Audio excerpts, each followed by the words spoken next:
Wow, অনেক মজা জামাই পিঠা। এত মজা জামাই পিঠা, তাও আবার 5 টাকা করে। এটা চরম বৈষম্য করছে। জামাইটা সস্তা বানাই দিয়েছে, কিন্তু ওই বৈষম্য মানি না। এই পিঠার নাম কি? জামাই পিঠা। জামাই পিঠা। তো এই পিঠা কি মেয়ের লাগে নাকি? এটা উভয় পক্ষেরই। একটা দেন দেখি কেমন লাগে। যে বউ পিঠা আপনারা বানাইতে পারেন না? হ্যাঁ, বউ পিঠাও হয়। তো বউ পিঠা আপনি নিয়ে আসবেন না? আমরা তো বউ পিঠাটা পছন্দ করি।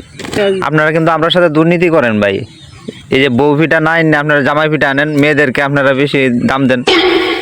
এটা কি ঠিক? নেক্সট টাইম নিয়ে আসবো। আচ্ছা, আরেকবার থেকে বউ পিঠা আনবেন। হ্যাঁ, জি জি। আমার বউ পিঠার শখ। আচ্ছা, আপনারাই বলুন, এই যে পিছন থেকে আমার লোকটা যাচ্ছে, সে জামাই পিঠা বিক্রি করে যাচ্ছে।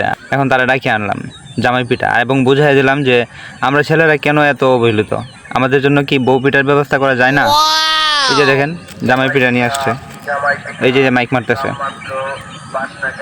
এই যে দেখেন, জামাই পিঠা 5 টাকা করে বিক্রি করতেছে, তাও আবার জামাইয়ের নাম বইলে।